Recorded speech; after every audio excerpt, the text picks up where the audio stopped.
Okay, so good evening. There are a number of people who are joining online. For the people who join online, let me just explain that our seminar backs onto the evening minyan. It's the same Zoom. So when it's occupied by the evening minyan, that means that ours says something like the people are in another meeting or something like that. So apologies, because tonight the evening minyan went a little bit longer than 7:30, and therefore we were a little late getting online. But we are here, so thank you. We're going to be looking actually tonight at four of David Hartman's different books. One of them we've seen already, and that's in the next slide. We've seen the Living Covenant. We worked over that a little bit last week. There'll be some selections this week. Conflicting visions about where he sort of began to see things moving, and we'll have some selections and discussion from that. Israelis and the Jewish Tradition, it was a series of lectures given at Yale University. We'll talk about that a little bit later. And Heart of Many Rooms, which, as you can see, also, along with the Living Covenant, won a National Jewish Book Award. But there is a remarkable consistency among them. Morley, we're not getting to the one which you wanted, although I'm going to reference that. And in one of the links, I also included an Orthodox critique of that book. So there's a lot going on. We'll try to get to as much as we can tonight. I just want to point out David Ellenson wrote a wonderful essay about David Hartman's thinking. David Ellenson is a historian of Halakha, former president of the Hebrew Union College, and as he points out, it's a holistic theology that brings together a number of different pieces, and that's a really important idea, because one of the things that we should know is that for Hartman, the modern problem is not like a loss of belief, but rather it's that the content of religious life is disrupted, and the development of a particular kind of religious personality has been disrupted. And what David Hartman is trying to do is find a way to build that back, along with how does that relate to the state of Israel, to the return of the Jewish people to the land of Israel. But David moved away from what we would call traditional theology. I was noticing over the last month that in an online journal called Lehrhaus, which is published within the Orthodox community, or written by the Orthodox community, there have been a lot of conflicts about the nature of revelation. It's a very important theological concept. A lot of conflicts. How do you understand it? Can you have an enhanced or growing revelation in some way, which is a contention of one of the writers, and opposition to that idea. When David was asked about revelation, was there a Sinai revelation? He said, I'll tell you what, if you can answer whether the tablets were stone or wood, then you'll really be getting at the question. And it was his way of kind of saying, that's not the real concern. The real concern is how do we create a society that takes Judaism seriously and takes the return to the land of Israel seriously, and holding those two together. As we've seen from a lot of his writing already, entry to religious life for David is not something that comes through belief, but it's something that comes through experience, through behavior. For many of us, beliefs are implicit in the behavior that we engage in.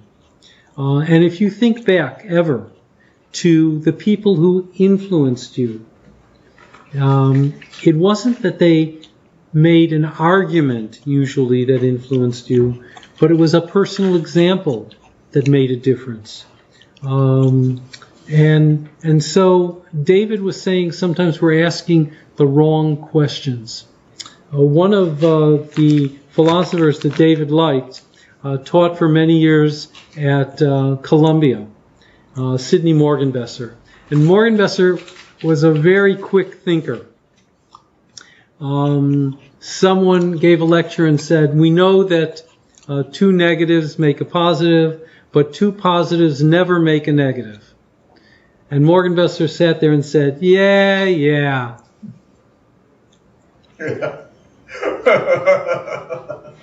That was it. Okay? Morgenbesser tells the story of how somebody came to the rabbi and wanted to know whether God existed. And the rabbi said, or he's having problems with the idea of God, does God exist? The rabbi said, let's daven mincha first, then we'll talk about it. So there's a sense that it's a matter of doing and behavior, and because of that, Moshe Halbertal says, when Judaism faced the Enlightenment or Marxism or nationalism, you could move whole cloth almost from one system to another, because even though you were changing certain things, you still had ideals and values that you were now going to share with others. And you move into another community, as it were. And that was, Halbertal says, that's what made these sort of competitive claims. He said, now we're dealing with something else entirely, and this is something that worried David Hartman a lot. We're dealing with the sense that comes out of the philosophy of Friedrich Nietzsche, that religion is really revolting. And the behavior of religion, of people who claim to be religious, but also even of religious people who are generally moral and good people, that the idea of religion is kind of ugh. And because of that, David felt it was really important to rehabilitate the idea of religion and to give it status again.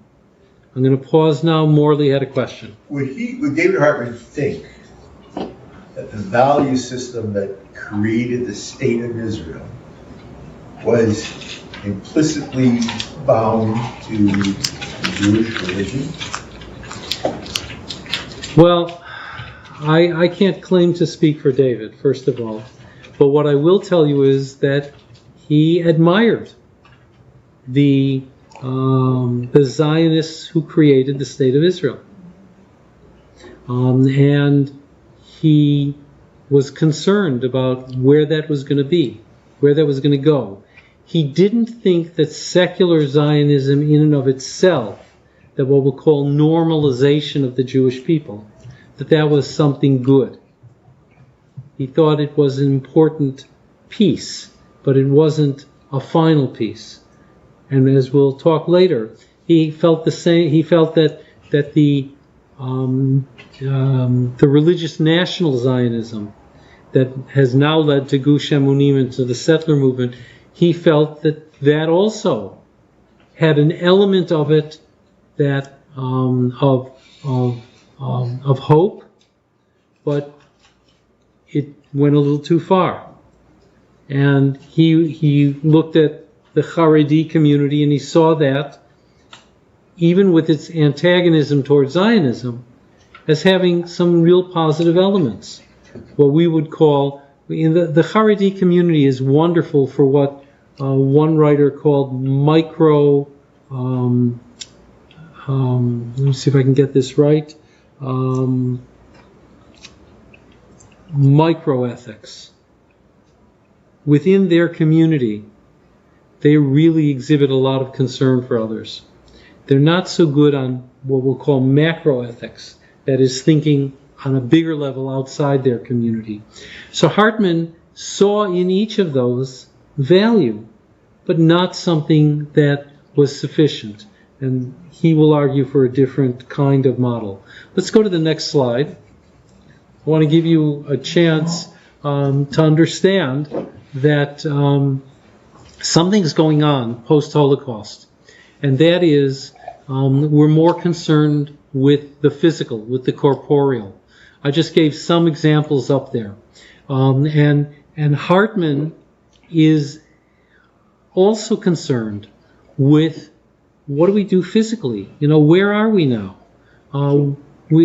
There's a lot more concern for what we'll call political Jewish thought with David and through the Machon, the Hartman Institute. So there's something important going on, and maybe it's as a result of the loss of life during the Shoah and then the birth of the State of Israel, that we're now much more concerned about physicality, politics, peoplehood. The whole idea of what we call today covenant theology really grew in the 50s and 60s out of the experience of peoplehood. I want you to take a look, because I think it's always good to actually have David's words in front of us. There's going to be a short excerpt from when he was being honored at the Union for Reform Judaism. He wasn't able to be there. He wasn't able to be there. He wasn't able to be there. And then he died. So they put together this tribute, and then they had Daniel speak, his son, which was very good. But we want to just take a look at David Hartman himself speaking. Here we are.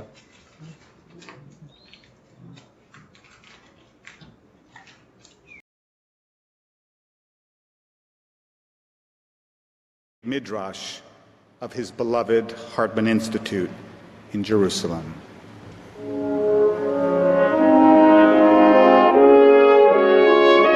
I'm fighting monopoly claims. That's all. I'm an anti-monopolist. I want to decentralize. I want a free market. I want a free market of ideas. I want to open it up to different possibilities and not claiming that my possibility is the only true, authentic voice. Midrash doesn't grow. You wake up in the morning and you make a midrash. Something is bothering you. You feel uncomfortable about being elected as a Jew by a God who is supposed to be the creator of the world. So you got to make room for a God who cares for a whole world and not just strangely for Jews. And sometimes my task is to uncover parts of the tradition that need to be rethought and reshaped. And I'm going to, and sometimes it's a very deep emotional, spiritual crisis. Because many times I see things in the tradition that I wish weren't there, but they're there. And I can't run away from it. The language of prayer is an expression of personal need, which I understand. It's born from your own human situation. And it's not for me to judge. Is that an authentic human situation? Are you allowed to feel better? Are you allowed to feel more at home in the universe? That you're not just flying all over? That you're anchored someplace? That's what's important. You feel you have someone to turn to. And the great gift of Israel and the Zionist revolution, has freed us from apologetic thinking. We don't have to in some way make ourselves look totally nice. So we don't have to clean up everything. What we have to do is to see what we need to clean up. I I move in new directions. You never know where Hartman is going to take you. So that's true. I don't even know myself. And I like to be surprised. That's the fun of being a teacher. You know, you think you know what you're going to talk about, and then suddenly something hits you, a different insight. And you open up windows. Oh, that's the great experience. You start walking there, and you don't know if you're going to get lost there.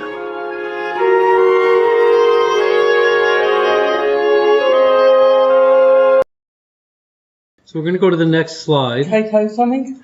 Yes. My father, Rabbi David Hahn, was my father's teacher in Montreal. Oh, that's very important. So we want to go to the one after this. So Judaism is an interpretive tradition. There is an idea that each generation is somehow weaker, further away from Sinai, and therefore spiritually inferior. But one of the things that David kept trying to emphasize is that indeed it is possible for another generation to do something and to carry on with something and to bring something fresh, because they're applying their own experience, their own reason to a new situation. And as he says, that's okay. And the teacher carries something. Morley. His dialectic with Soloveitchik. It is indeed part of his dialectic with Soloveitchik. Because Soloveitchik would say, take the Frydman. It is what it is. Not exactly. Remember, Soloveitchik was more willing to explore and be creative in relationship to study versus practice.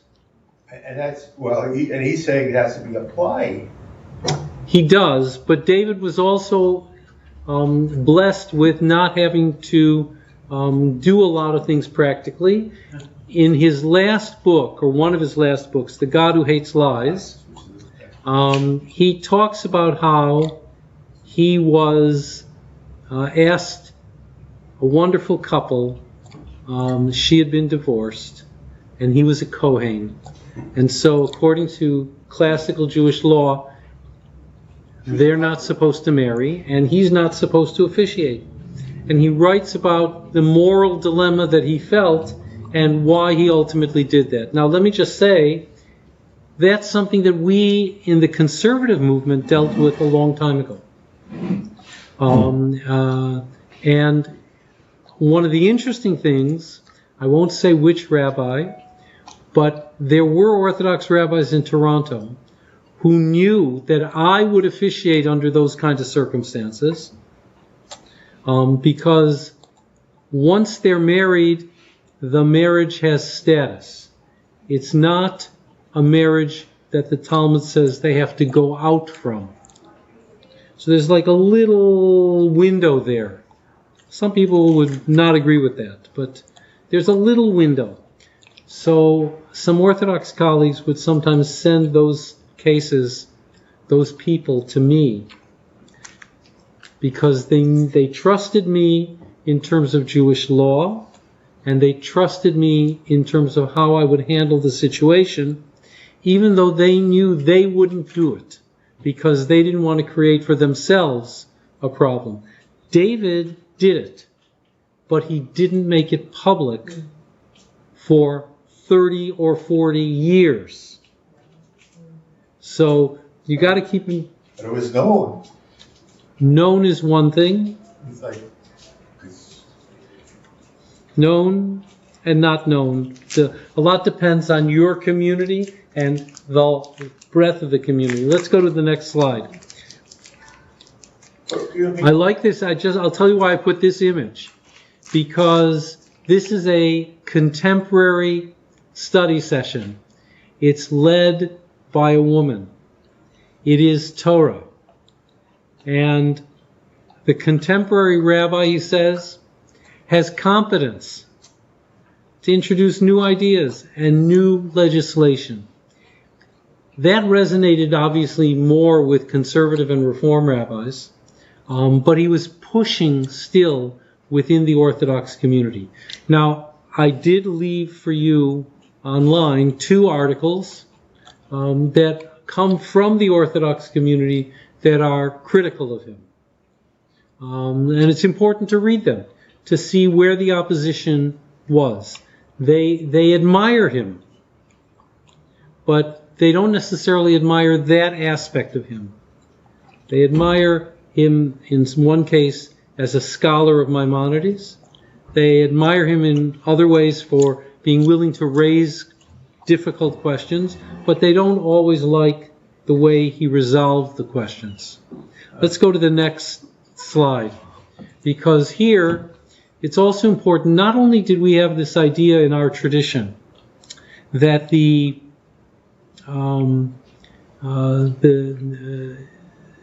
generations have declined, but beginning with the development of orthodoxy, which has to be understood, orthodoxy and reform and the forerunner of conservative Judaism all began in reaction to the Enlightenment and in reaction to Jewish entry into a larger world. It's not that orthodoxy existed first and then reform reacted to it. It may actually be the opposite. But Hartman does something that's really important here, because the Chatam Sofer, who represented Eastern Europe, and Shimshon Raphael Hirsch, who was in Germany, and Moshe Feinstein, who was in the United States, they had an ideological wall that said there are no changes to be made.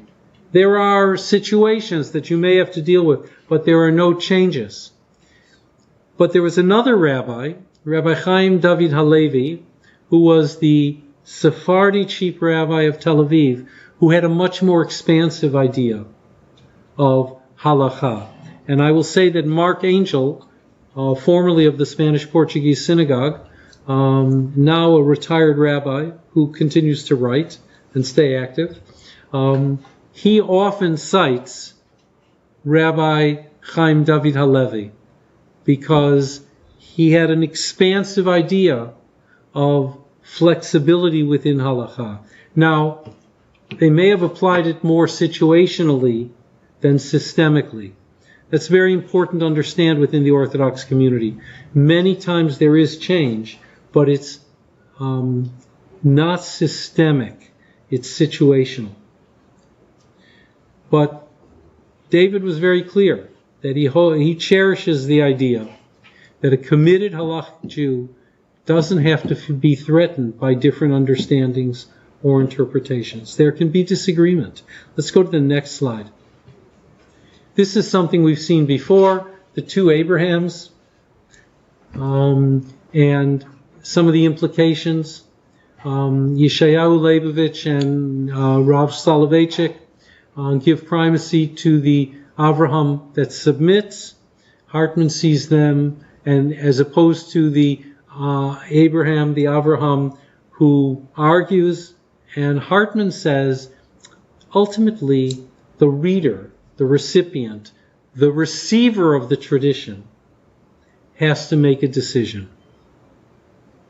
And he chooses the idea that there is a bit of dialogue that goes on, but there is independent moral judgment and argument, because it's not that the Avraham of Genesis 22 is expressing a kind of hubris, a sense of I'm better, I know more than God, but rather it's an expression, he believed, of religious consciousness.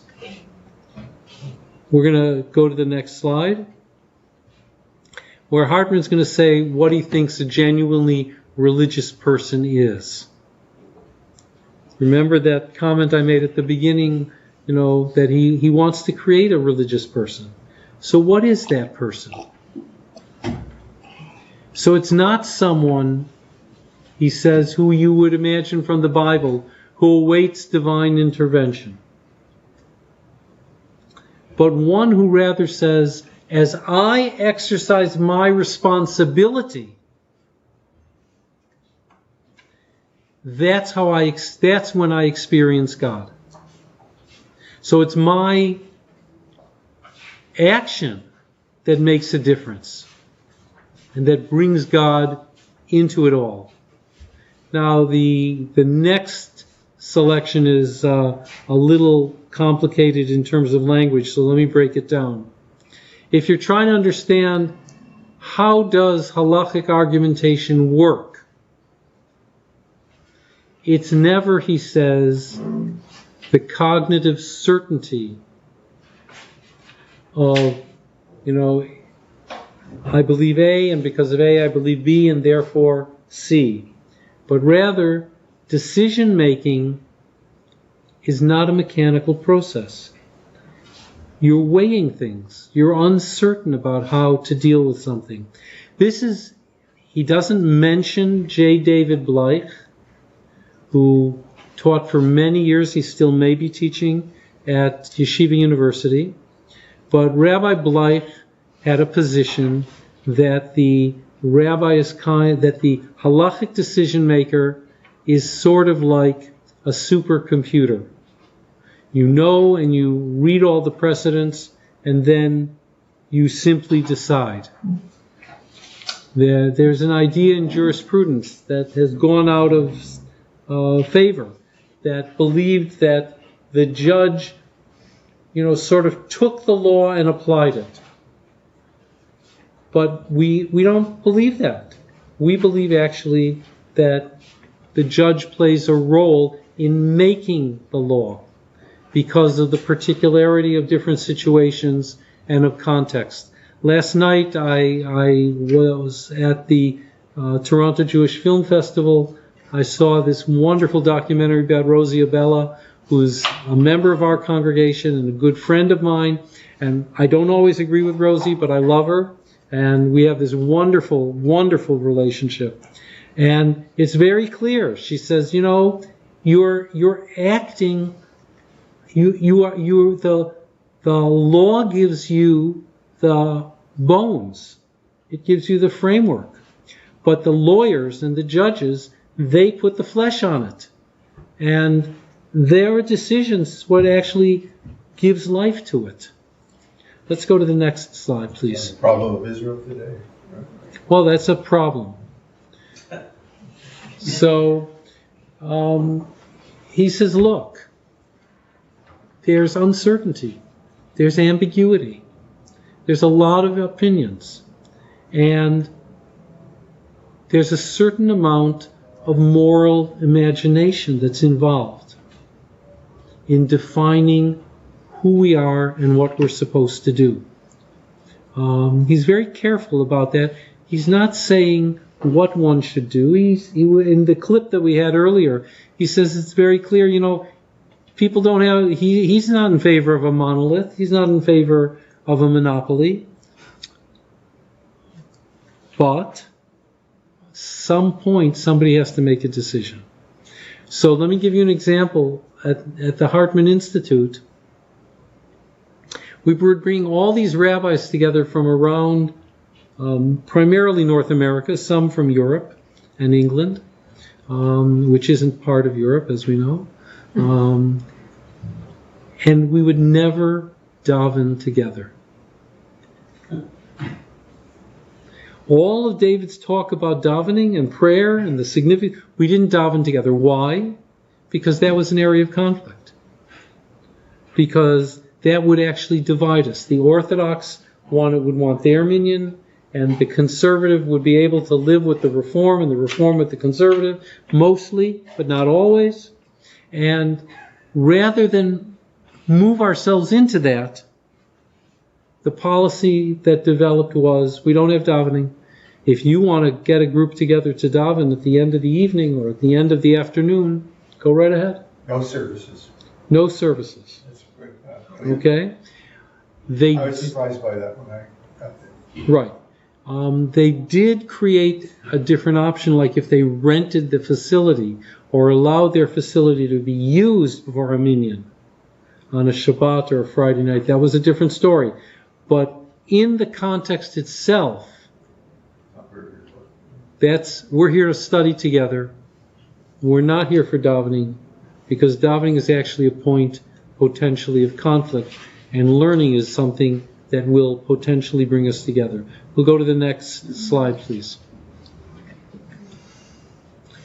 So there's a Talmudic discussion that has, it's basically the same in the Tosefta and in the Bavli, which is the Babylonian Talmud. It's working off of a quotation from Kohelet, from Ecclesiastes. The saying of the wise are like goads. And now another analogy, like nails fixed in prodding sticks. They're given by one shepherd. Whatever Kohelet meant, the rabbis develop a midrash. Just as the goad moves the cow, and the cow then, through that, can bring life to the world, so the words of Torah are life for the world. It says Eitz Chaim Hi. Then there's a question. Wait a second. The goad moves. The guy who's pushing the goad into the cattle, that moves. Maybe that's true of Torah also. Nope. Keep reading in the verse. It's like nails firmly planted. So there's something structurally stable. And then just as a plant flourishes and grows, but it's in the same place, so too words of Torah flourish and grow, but in the same place. Let's go to the next slide. I want to go to the next slide, and then I'll come back for the question. So that midrash, or that discussion, continues, because elsewhere we read that there are people who gather. Baalei Asufot means, it could mean those who gather the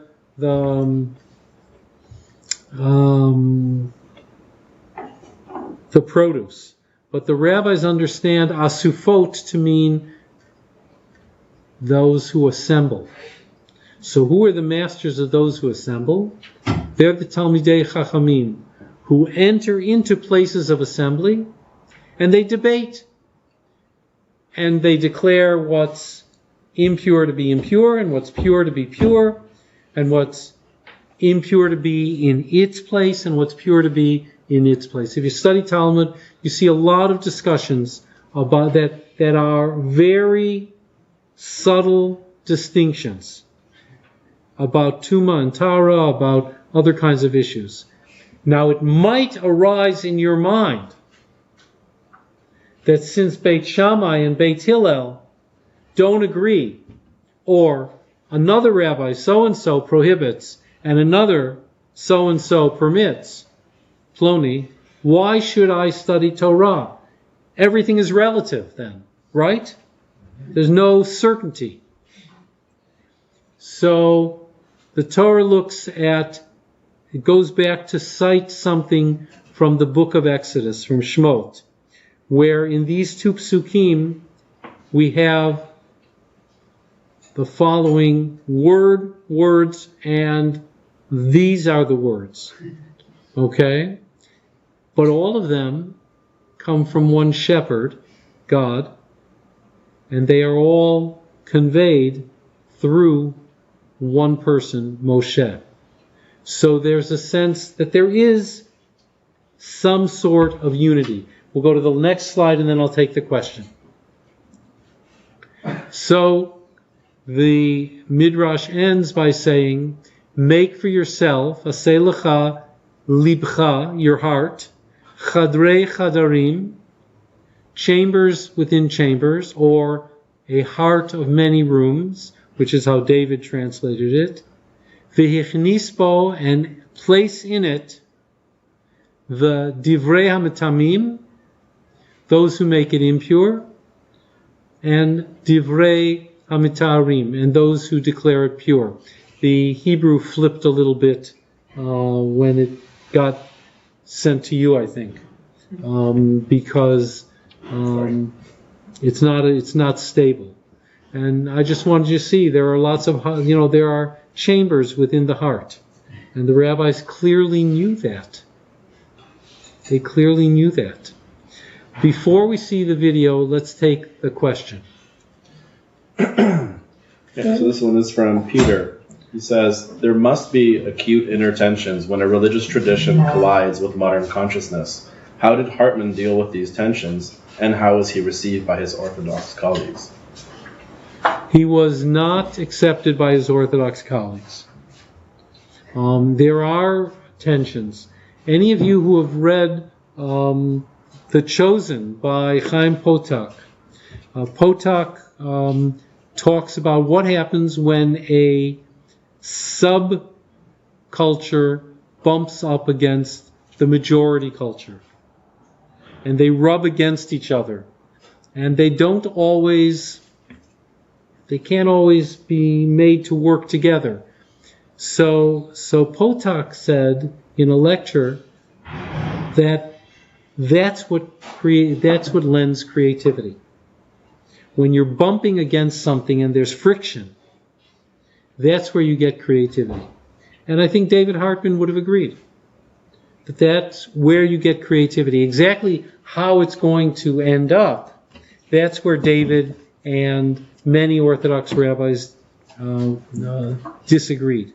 He and Yitzhak Greenberg were on the outside of most of the Orthodox rabbis, even though they might have been stimulated by something that he taught. But they wouldn't necessarily take it quite to the extent that David at least articulated theoretically. Let's go to the video. To say grace even if you're hungry. In other words, if you eat a little bit, it's also to feel it's important. So what did he say? So I mean, what do you say? What was his answer? His answer is, how can I give back any part of the land? It's like cutting God's body. So what am I going to say if someone sees the land as God's body? I can't argue with that. Is it their theory, I mean, these people, that you should sacrifice human life to keep this land? No, they also agree with the sacredness of human life, but they feel that the land was meant historically and theologically to be under the sovereignty of God's elect people. And therefore to give up the land is to violate the intimate covenant between God and Israel. And do you think that it's theological to keep land? I think it's theologically mistaken, because I think what God wants on this land is not that Jews should have sovereignty, but to build a just society. And therefore what we do with people is what God is interested. Not that we show political sovereignty. That I control the map doesn't mean anything. It's what do I do on the streets of Tel Aviv? What do I do in the hospitals? How do I treat human beings in the street? How do I create confidence among the poor? How do I create homes that people would feel that they want to sing in it? You see, that's the holiness of the land. And therefore, the violation of my intimate relationship with God is you shall be holy. That's what God wants. Be just. Tzedek, tzedek, tirdaf. Pursue justice. Love the stranger. Deal honestly with people. I mean, it's what image of God you have. All right, so these people study the same books that you do. What brings them into this narrow conviction? But I mean, that's a big problem. Yeah, but I see the same books don't give the same message. The book is read by the eyes you bring to it. Right. And therefore, you can't expect that the Bible or the Torah will speak in one voice. It does never spoke in one voice. And the question is, who listens to it? There's a multiple music in the Bible. Now, you can select one thing and be deaf to other musics. No, the Bible could allow you many, many things. It could allow immoralities, it could allow viciousness, and it could allow great gentleness. That depends how you want to read this. With what eyes do you bring to this tradition? That's why I just wrote a book on the whole importance of it. A heart of many rooms. Make yourself a heart of many rooms. That's the name of the title. Is it coming out? It's going to come out in January from Jewish Lights in Vermont. I know that. It's a very important book. And why did I call it Make a Heart of Many Rooms? Yeah. Because there's a very beautiful story in the Talmud, in the Tosefta. A person says, how can I study Torah now? How can I study Judaism? This one says it's permitted. This one says it's not permitted. This one says I should give back land. This one says I shouldn't give back land. This one says it's kosher. This one says it's not kosher. You go on an El Al plane and they ask you, do you want real kosher or make-believe kosher? Or that? So I always say, no, I want the make-believe kosher. I want the kosher that all the Jews eat at. Because I have to have, something I don't eat. So I don't eat real kosher. So, so real kosher, I leave it. So this one says that you're allowed. This one says you're not allowed. What's going on? He says, how can I study Torah? There's such disagreements. This one says it's permitted, it's not permitted. So the Talmud says, make yourself a heart of many rooms and take the views of those who say that it's permitted and put it in, and those who say it's not permitted, those who say it's kosher, those who say it's treif, put it in. In other words, your heart should contain conflicting opinions. In other words, give up the notion that there's only one truth or one way to explain, one way to interpret. Develop a soul that can respect differences, that can live with multiple voices. Multifarious and dimensional. Multi-voices. I mean, because many people think that only through dogmatism do you develop conviction. You have to blind your eyes, not listen to any different opinion, and only then will you have sincerity. But David, isn't that the concept of a Chassid with his Rebbe? The Rebbe sort of tells you what direction to go, and you go? Well, you should know I have a Hasidic soul, but a Lithuanian mind. And my teachers were Lithuanian. In other words, I believe that if you give up your independence and your freedom of critical judgment, you've given up your soul. I think the beginning of the decadence of human beings is to go to Big Brother and say, decide my life for me, put me in the right direction, and not have your own... You don't have to think. You don't have to think. And if you give up your critical faculties of reason and reflection and argument, then it's idolatry. It's terrible. Then it's idolatry. In other words, any government or any religious leader who's above criticism is above being a religious or political leader. That's idolatry. That's paganism. The critical mind, that's why the Talmud was so important. This one said this thing, this one had this opinion. They argued with each other. There were multiple voices in the tradition. Even in the Bible, you take the book of Ecclesiastes, which says life is futile and empty. And then you read that together with the book of Micah, who speaks about messianism and a vision of hope. So you have multiple voices, and that's what made it beautiful. Because you never know which voice will speak at what time. Different times of history, you need different voices. And what's happening today, what's killing Judaism today, is we're squeezing all of this rich, complex, multi-layered tradition into one voice. Only one group is authentic. Only one group reveals the truth. Only my view is the only one. So it's secularization. Secularization is...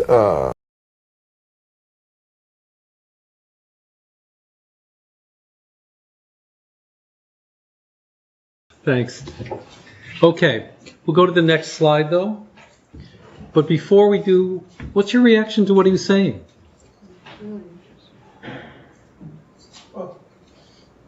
So would he be an anarchist? He's not an anarchist, because he believes that there's a halakha, right? He believes that there's dispute. But are we listening to him more than people within the Orthodox community? Yeah, we are.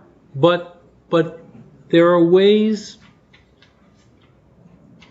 that people influence others. Last week, the week before, there was a conference, and Shalom Magid, who's going to be here in a few weeks to talk about extremism in Israel, Shalom Magid presented a paper where he said that the three most significant, influential rabbis of the 20th century. So, who do you think he selected? It's very interesting. One we're going to take a look at tonight, Mordechai Kaplan, because he expanded the idea of how we should understand Judaism to civilization, and include culture and arts. The Lubavitcher Rebbe, who brought his Torah and Torah to the world in a lot of different places, and Zalman Schachter, who didn't himself have like the kind of base that the others had, but the people he taught in turn taught others. So there was a tremendous impact. I believe that David Hartman actually has had a tremendous impact within Orthodoxy, but nobody wants to give him credit. I think that's true for Yitz Greenberg also. And Orthodoxy itself is in a major conflict between what we'll call the more open Orthodoxy and the more closed Orthodoxy. I don't want to. I don't think you have to characterize one as inherently better than the other, because they each have elements that are significant. Morley. I think, though, we're talking about that framework. He's the heart of many chambers. The other is the heart of one chamber. There's only one way of thinking about things and arriving at decisions, then it defies what he's talking about. Right. But let me tell you something. If you go into the Haredi community, they don't always agree about things either. Well, and Satmar and Chabad fight. And even within Satmar, there are conflicts. So it's important to understand that when you're on the outside, it may appear to be monolithic. But they take those little nuances very seriously and intensely. But I'll give you an example of that. When I say that the Orthodox community, there's a lot of fighting about open Orthodoxy, Yeshiva University Orthodoxy, Litvish Orthodoxy, Hasidic Orthodoxy. They don't all come out on the same page. They would all define themselves as Orthodox, as does the partnership minyan that meets, in Toronto. They all define themselves as Orthodox, but one group wouldn't accept the other as that's legitimate. So let's look at this one here. Yes. So in Israel. The challenge of the debate that Dr. Hartman is presenting, it's within the framework of religion. The debate is taking part between different points of view of what is the religion that is going to appeal to me. Right. Make it meaningful to me. But the real debate, or what is the issue, what is the relationship between religion and the forces in the secular world? It's when those two rub together that you get different outcomes. Not so much what is happening within religion itself. You're right. That's why he's trying to open Judaism up to that larger world. Because he really believes that there's something to be learned, something to be gained from that larger world. Whether the larger world, when it has that discussion with David or with others, whether there's an impact is not always so evident. The people who are what I'll call verbrent atheists, it's hard to have those disagreements with them because they don't see any value to religion. Whereas someone on the faith side might say, I see value to what you're talking about. So my friend David Wolpe, a number of years ago, did a 2 or 3 event thing with, I think with Dawkins? No, with Hitchens. And, there's a lot of creativity that comes out of that discussion. A lot of creativity, but was Hitchens convinced to start davening? No. Right? But if you have all these different rabbis, let's say, and they have they believe in this and they're followers, and they go to the rabbi and say, can I buy from this butcher? And we have our own little community. That gives people choice. You Right, they decide could leave that, they could leave Rebbe Aleph and go to Rebbe Beis. Right? People can do that. Be Orthodox. And still be within the Haredi community. Right. Another question. So this one is from Ellen. Okay, Rabbi asked, what does Hartman want? Sounds like he wants people to be able to think for themselves and for people to be tolerant of many points of view. This works best when people are well educated. She's right. That's why his big push is to study. And in fact, one of the interesting things, and I don't know if I put this on one of the slides, is that the biggest influence he's had within the Reform rabbinate has been pushing Reform rabbis to study more and more deeply, more broadly and more deeply. And Reform rabbis go to his institute. And Reform rabbis flock there. I used to, when we'd be studying together, the Orthodox rabbis have seen the texts before, but they have to look at them in a new way. The conservative rabbis actually are probably closer to a Hartman model, but we were used to taking a text and reading it historically. And what we were being called upon to do in the Hartman Institute and with the Hartman methodology was not just to see it historically, but to ask, and how do you play that out in real life? Or to use the William James term, what's its cash value? And the Reform rabbis were in many cases seeing these texts for the first time and having to really struggle with the texts. But that's important. So I would say that what's occurred has been a bump up in terms of rabbinic literacy and knowledge, particularly for people who didn't spend many years in the Beit Midrash. Let's take a look at his idea of religious renewal. We've seen this before. We've seen the argument before. He brought this up in Joy and Responsibility. Most Jews don't organize their lives by halakha. And so what does the traditional Jew share? Therefore, he's not focused so much on the specifics of halakha as much as on the conceptual framework, what some people would call a meta halakha, that can influence a person's character. And the idea of character development became very important for David. So he again goes back to Maimonides. If you're going to love God, you have to have a love for real people. And if you love real people, you need to know that they're fragile. They don't always act the way you think they should act.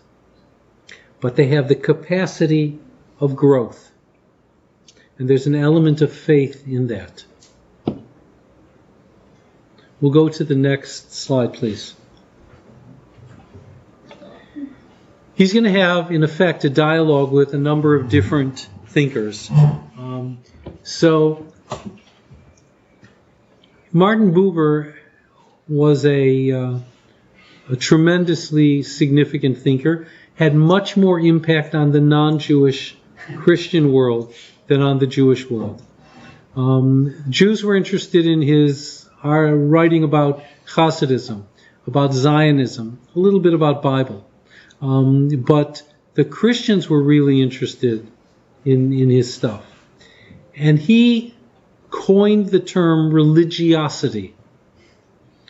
And he says genuine religiosity has nothing in common with romance, self-pleasure, mental exercises. It is doing. Notice this idea, this emphasis on what you're going to do says a lot about what you really believe. Then he says something quite negative about traditional Judaism. That the fence to keep the law was often kept living religiosity at a distance. The laws become petty formulas. It's degenerated into casuistry, and it no longer shapes but enslaves religiosity. So it's a kind of Nietzschean critique. But let's see how David responds to that in the next. So David also says, we understand ourselves through our doing. He offers what I call a phenomenology of halakha. He's not focused. He accepts to some extent the Buber critique. But he says what we need to learn is not so much the specific particular problems and particular solutions, but rather the underlying spirit, the teleology, that is, that there's some sort of direction that infuses halakha. And in that, there is an element of Buber, even as he rejects Buber's characterization of Jewish law. We're going to see another thinker next. Mordechai Kaplan. Remember I mentioned that he was one of the 20th century's really influential thinkers. What, Ellen? Was Mordechai Kaplan Reform? Mordechai Kaplan was an Orthodox rabbi who created the Young Israel movement. Yeah. He was a teacher at the Jewish Theological Seminary. He taught Midrash, and he founded Reconstructionism. And Reconstructionism was an Orthodox rabbi? Reconstructionism was like the left wing of the conservative movement and eventually broke off into its own movement. So let's take a look at what David actually says about Mordechai Kaplan, and then we'll read some of that as well. Let's take a look at this video. You're going to have to decide afterwards.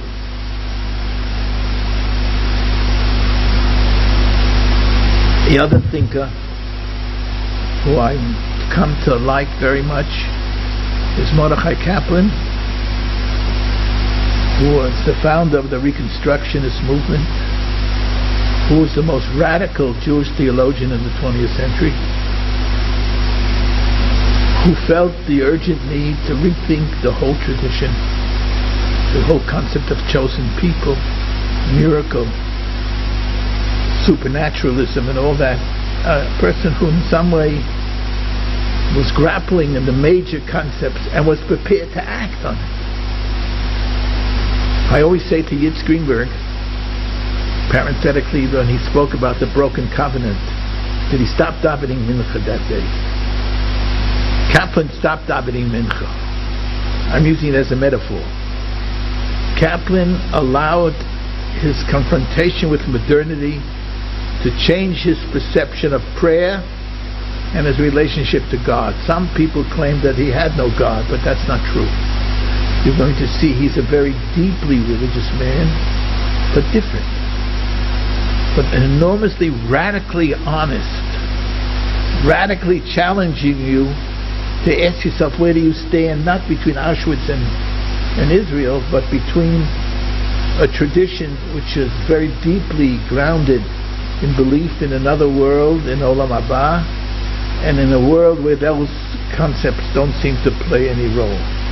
In a world in which you live in a democratic society and want to melt into the world and walk around as a chosen people, that God exclusively loves me.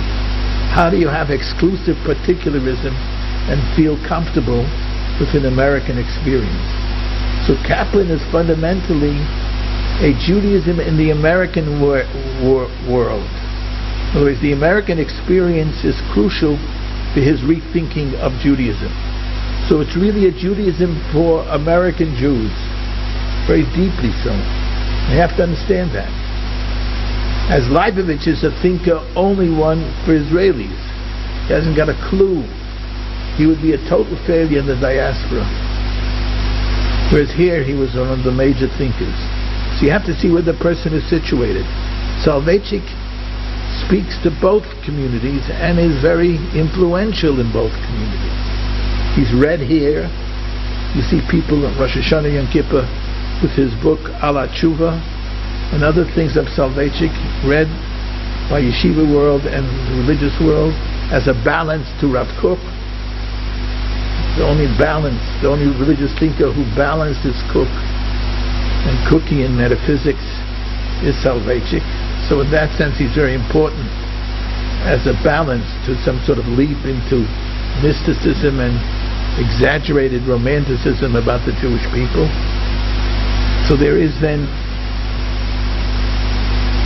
but when we're dealing with Kaplan, we're dealing with the American situation, where you feel part of a larger society, and you're not going to go walking around saying, Asher bacha banu mikol ha'amim, who chose us among all the other nations of the world. V'lo natata lanu l'goyei haratzot, and to look at the quality of American life which you appropriate spiritually and its values, and yet walk around with the notion that you're special, unique. You are the only instrument for God's action in history. I mean, how can a Jew think that way in the modern world? Do we mediate God in the modern world?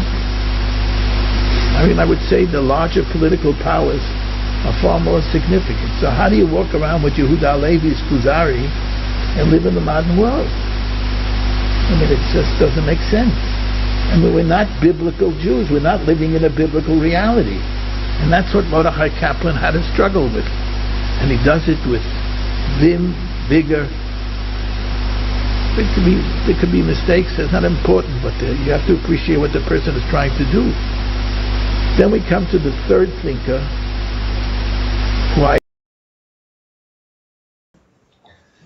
So let's go to the next slide.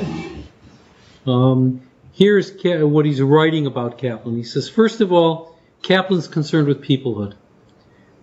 And Hartman picks up on that. Secondly, he says Kaplan doesn't really think of God as a being, but as a power. By the way, that's why the second generation of Reconstructionists became more mystical, because they were able to take this idea, moving away from a personal deity to the other side, and there's more of a power within the universe. So they radically revised Kaplan. But for Kaplan, everything is in the human. So in the positive development of a healthy, productive personality. You can hear Hartman, tuning into that. On the other hand, the pragmatic functional elements isn't enough for him. He says it's not entirely without some precedence within the rabbinic tradition, but mostly it's the ethos of America. Kaplan came from Lithuania, and he was in love with America. And he's part of a generation of Jews who fell in love with America and saw America with its democracy as the future. We'll go to the next slide, please. Was he trained in Lithuania or in the U.S.? He was trained somewhat in Lithuania. No, I think other than primary levels. Yeah. His major training was in the Orthodox community in America, and he was ordained in 1902 at JTS. JTS at that point, there was very little difference between JTS and an Orthodox institution. Later, the chief rabbi of England will be, that is, who wrote the Bible commentary that was so common in almost every synagogue for many, many years. I'm just for a moment going blank on his name. Hertz, thank you. Joseph Hertz was also ordained from JTS. Okay, next question. Well, this notion of peoplehood is now infused into the Hartman Institute. Yes, but he had a. You'll see how he differentiates in this slide. How he differentiates Kaplan's idea of peoplehood. He says, first of all, Kaplan doesn't really give us a sense of the ineffable. I do recall once a friend of mine said he met Kaplan and he said, "How are you doing, Professor?" And Kaplan looked at him and went like this. Like, it's all up to God, right? He said, "But you don't believe in that." He said, so, there's something to it, right? So he that's not people who are in Jewish thought, but peoplehood in Jewish thought. Again, these are small typos. Sorry. Is it a small typo?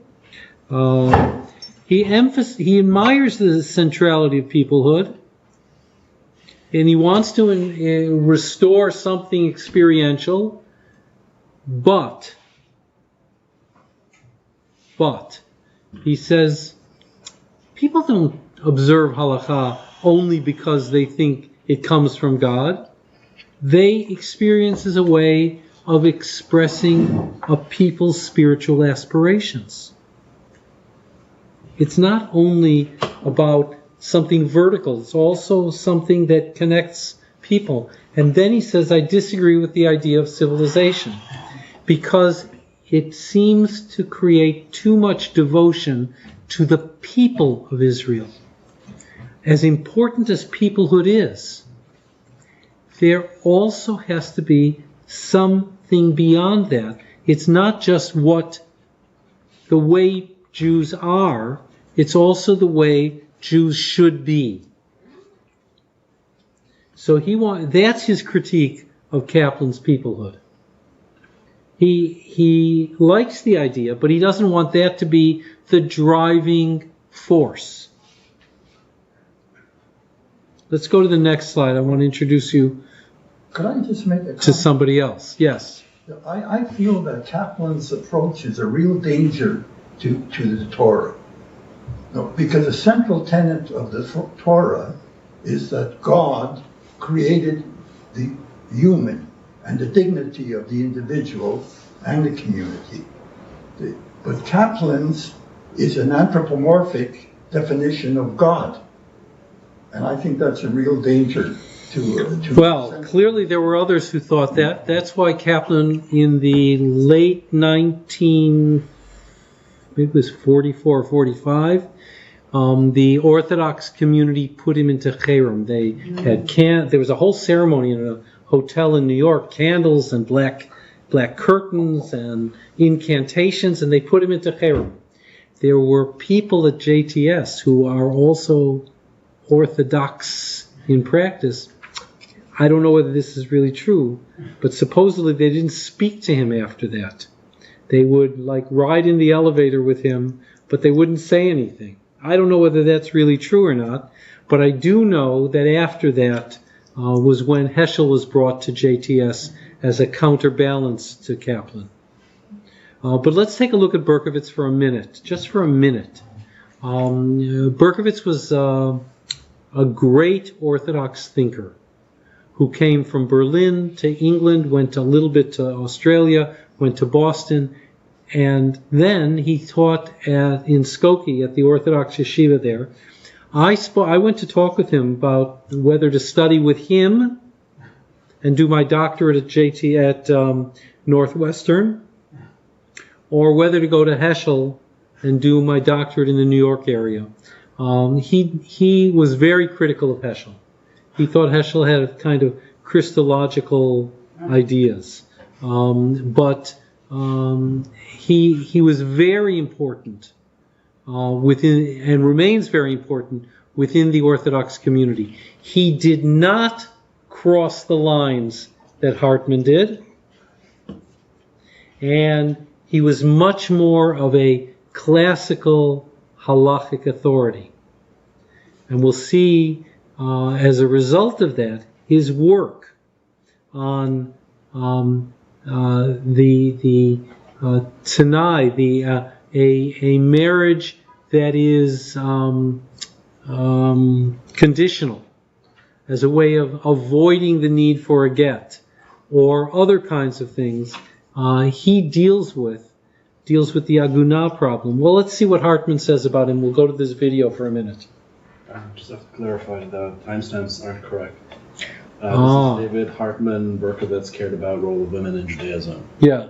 Okay, we'll just play from the beginning. But you tell me to speed up if needed. There's a typo? You fixing it? No. Don't worry, Alan.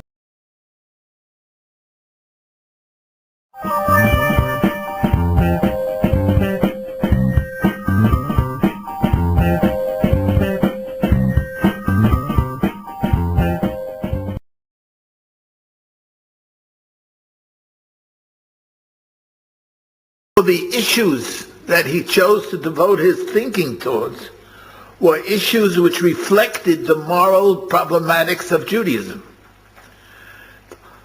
The whole question of the role of women in Judaism occupied him deeply. Throughout his life, he wrote a book, especially Women and Torah. He wrote a book on halacha, on how to solve the Agunah issue. Tanai b'nisuyim v'gerushin. No, but those were the things that bothered him. What bothered him was an understanding of prayer and women. Women as people. Women as persons, as distinct from women as objects, whose value is instrumental to the degree that they can serve the male needs. And therefore he was very concerned about how the halacha portrayed women.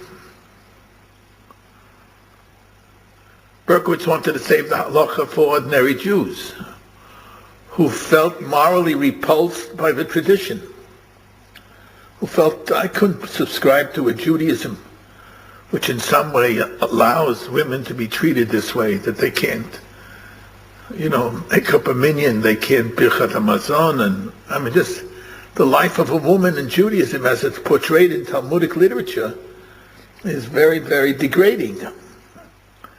And he wasn't going to leave that alone, because he said, if we don't resolve the women's issue, it's not we have to save women, we have to save Judaism. And he felt that unless I find a way to think about the women's issue in a way that she's not degraded, I can't make Judaism as a viable religion. The issue is not metaphysical. The issue is not chosen people. The issue is not supernaturalism as it was for Kaplan. The issue is simply day-to-day life, a family life. And unless I reconcile that and show that there's a different orientation, we're out of business.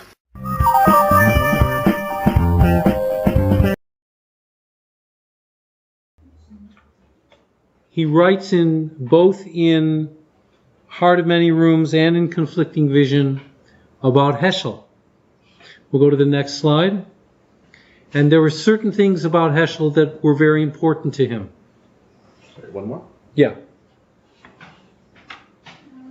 So the question is, remember his initial question: how do we recover vitality for Torah in the modern world? Well, Heschel, he says, tried to do that. Heschel tried to rehabilitate his term, a religious anthropology, by giving meaning to God talk, so that people would believe that they can talk about God. How do you make God intimate? That becomes something really important as well to David Hartman. But he says, Heschel was too much, in a sense, of a focus on the individual. You have to start not whether you can see the living presence of God, but how you relate to a tradition as a whole. So you can see he's engaging these thinkers. He's picking ideas up, and he's also differentiating himself from them. Let's go to the next slide, please. Here we're back to Maimonides for a few minutes. He recognizes that Heschel was really in many ways modeling a different Judaism than Maimonides. He preferred the experiential intensity of the religious narrative to the intellectualism of dogmatic theology. Actually, Heschel was critical of Maimonides in many other ways. Because if for Maimonides God is in some ways like an Aristotelian unmoved mover, for Heschel God is the most moved mover. But now we're going to see the contrast to Leibovich. The secret is not halakha on its own, but joining a theocentric passion to halachic commitment. That you can hear also going on with David Hartman. He says, Heschel talks to Reform rabbis. He tries to pull them into the tradition. But when he's talking to a halachically committed audience, he then challenges them about what Heschel called religious behaviorism. You can see the same kind of dialectic going on in David Hartman. So, again, for Leibovich, prayer is simply what you do. It's a mitzvah. But to Heschel, the quality of Jewish learning and action is how does it make you feel about prayer? Let's go to the next slide, please. There's something else about Heschel that Hartman admired. And he contrasts this again with Leibovich and with Soloveitchik. They precluded significant dialogue with Christianity. No one was talking really about dialogue with Islam. No one was talking about Jubus then. So, we're talking really about Christianity. But he says Heschel's approach, by approaching from Agadah, from the inner devotional thrust behind the legal form, that enabled him to actually have those discussions with other religious leaders. And then he did something else. His arguments came from the Bible because he knew that the Christians cared about the Bible. The Christians didn't care about the Talmud.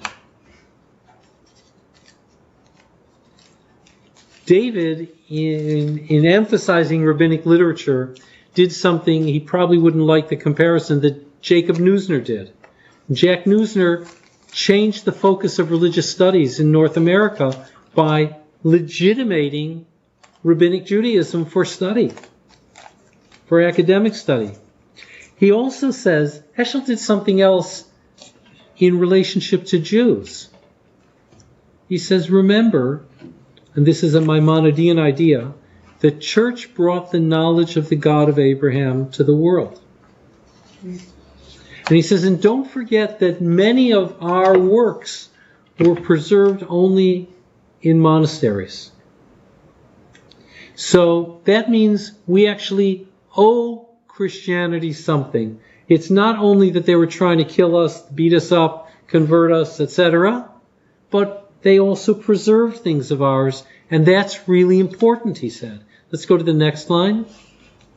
So here he says what Heschel was able to do was get beyond doctrine and somehow connect to a real sense on a deep level of a spiritual orientation, but at the same time not to make it something like Buber did, where it seems like it could be anyone, any religion. There's nothing specific within Judaism, but rather he wanted to loosen the grip of exclusivity and make room for a genuine appreciation of other faiths. That's exactly what David is now trying to do. So you can see where he's building off some other thinkers. Now we're going to get to what I hope will be his culmination. We're going to run short of time, so I'm going to move this fast. Let's go to the next slide, which you can just see. We've done this before, but what does he see Zionism doing? It renews the significance of the possibility of a living tradition. The next slide, please. Thank you. He quotes Gershom Scholem about Zionism being pulled in these two directions. Is Zionism a continuation of the past, or is it a revolution against that? Rebellion or continuity? Let's go to the next slide. So he will say, yes, it is both. It is both a continuity and a rebellion. But he says Israelis don't get that continuity part. A successful export economy and a high-tech industry isn't the long-awaited answer to Jewish prayer. There must be something more. And by the way, he says, Israel doesn't really understand the problem of continuity in the diaspora. They don't understand what we, online and in person, are experiencing. The Orthodox say, oh, liberalism, pluralism, modernity, that's the creation of Reform and conservative Jews. It's not.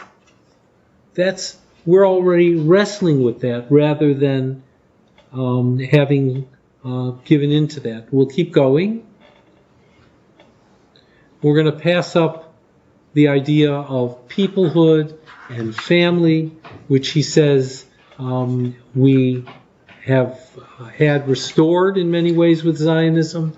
But it's important, without abandoning the intense particularism, to also make it possible to value other traditions and loyalties. We'll go to the next slide. So he gave these lectures at Yale on Israelis and the Jewish tradition. And we'll do this video fast. Thanks.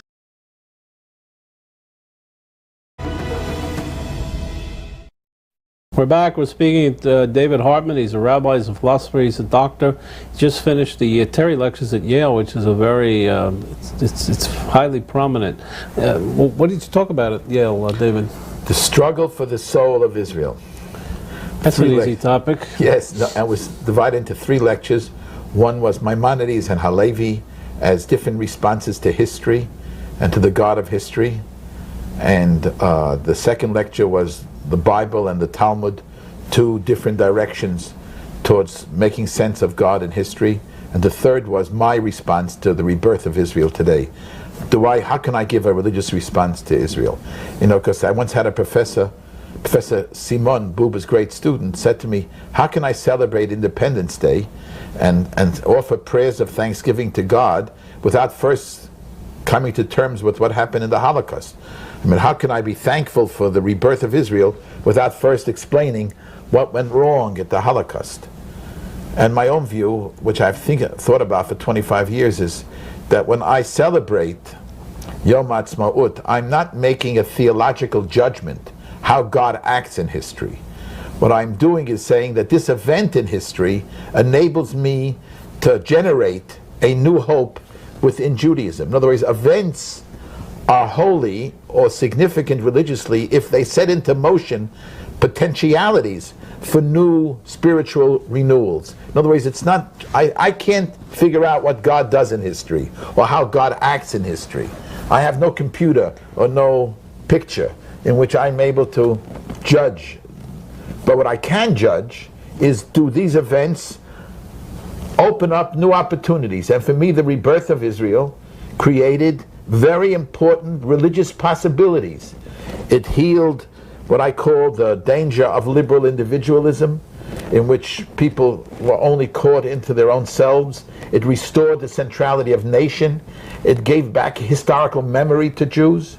It made them feeling that they're part of a larger family, which is essential for being a Jew, because Judaism is not what you do in your loneliness, it's what you do within the family.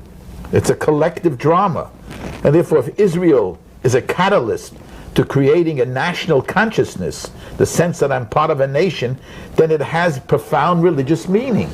Is Judaism a religion of equality?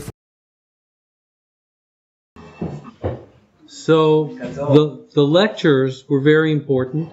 You could see at the beginning right away also the tension about Halevi and Maimonides, which we're skipping those slides. The tension between rabbinic and biblical Judaism, which we've talked about. And then he talks about the significance of Israel. And here, in a major essay that's in Conflicting Visions, and which I've sent you the whole essay, he talks about, what do you want to use as an image, as a metaphor that's going to guide Israel? Is it going to be Auschwitz? Or is it going to be Sinai? So he says you can't forget that people died. But you cannot make the Holocaust the organizing category of modern Jewish history. It's dangerous.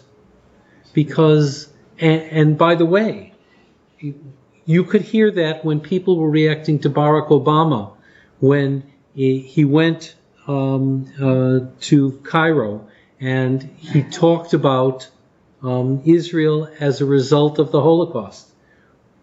That's not what Zionism thought about. But there is this thing. Every foreign leader who comes is supposed to go to Yad Vashem. It's like, that's it. And if you are always thinking of yourself as having survived, there's something dangerous in that. I want to go to the next slide. I'm sorry. So he says, you've got to see the model of Sinai.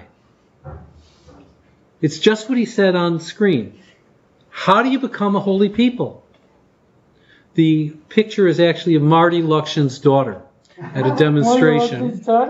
And what she's doing is she's doing a riff on Lecha Dodi, where you say in Lecha Dodi, Shamor v'zachor b'dibur echad, the two versions of the Ten Commandments. One says observe Shabbat, and the other says remember the Sabbath. She has Yahadut v'demokratia b'dibur echad. She's trying to hold it together, and what he says, at Sinai, we're called to a moral awakening.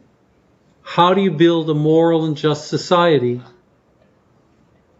That is the Sinai direction. And now we're going to go to the last slide because I want to give David the last word. And then we'll finish up.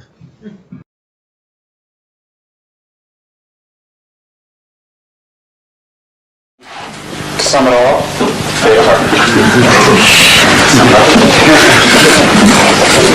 Israel proclaimed itself, and something happened.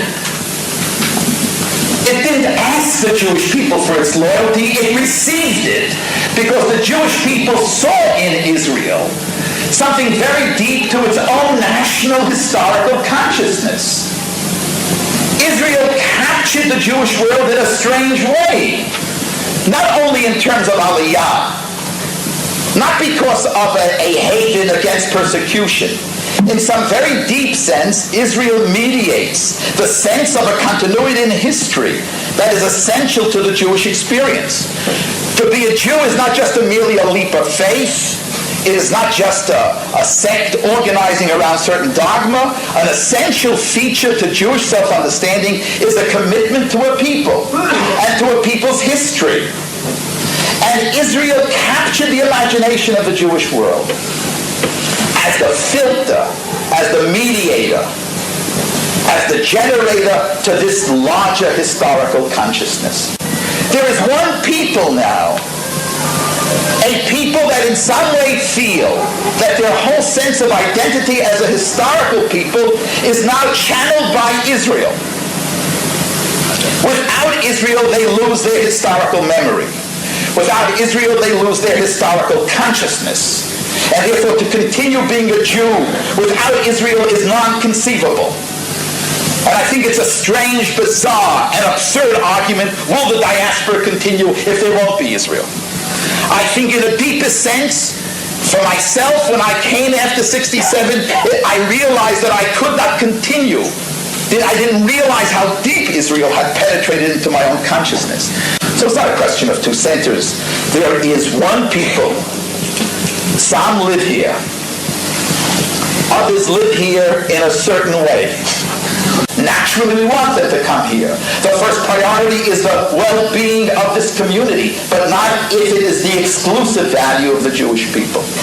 If it destroys every other value, then Israel loses the right to claim the loyalty of the Jewish people. It can claim that loyalty if it feels committed to live up to those values that make us one people. If it loses that commitment, it has no right to demand of all Jews the type of commitment that it does make and Jews respond to. But it cannot engage in certain types of behavior which compromises the Jew's ability to feel totally committed to Israel and yet feel totally committed to the political reality of the United States. That is also a value that we have to guard. We have to enable Jews to be able to feel totally committed here and yet be able to feel that they are part of an American or English society. We cannot make a demand that we should be central to all of Jewry's consciousness and delegitimize 2/3 of American Jewry because they do not subscribe to the Orthodox halacha. The very meaning of Israel today for the Jewish world is that Israel had the chutzpah to proclaim that Jews can have a home, although they are so deeply and ideologically divided. I mean, it would have been easy in the Middle Ages where there was some normative consensus. To come home and yet being so divided means that Israel is prepared to force the Jews to be together, although they ideologically are divided.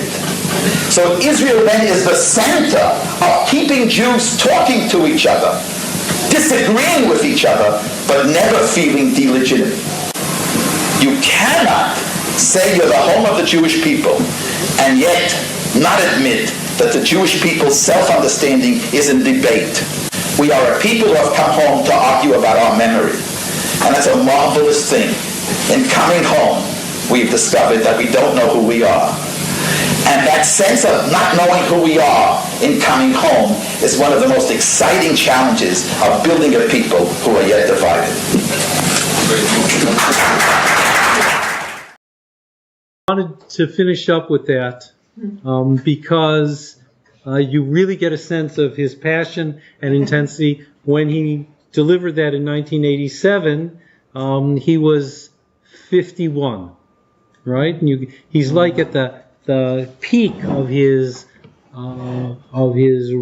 real robust energy for teaching, and all of the ideas that he deals with subsequently are all embodied. They're all done. They're all cooked on some level. by the mid-1980s.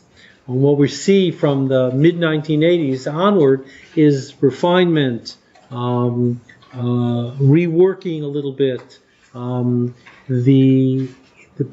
but the basic core of the ideas of the importance of the rabbinic tradition, of the importance of the Maimonidean tradition, of the role that Israel plays in replenishing the opportunities for Judaism as a tradition to be a live option for people. The importance in that of accepting diversity of opinion, both in terms of halakha and in terms of the Jewish people. All of those are now, there.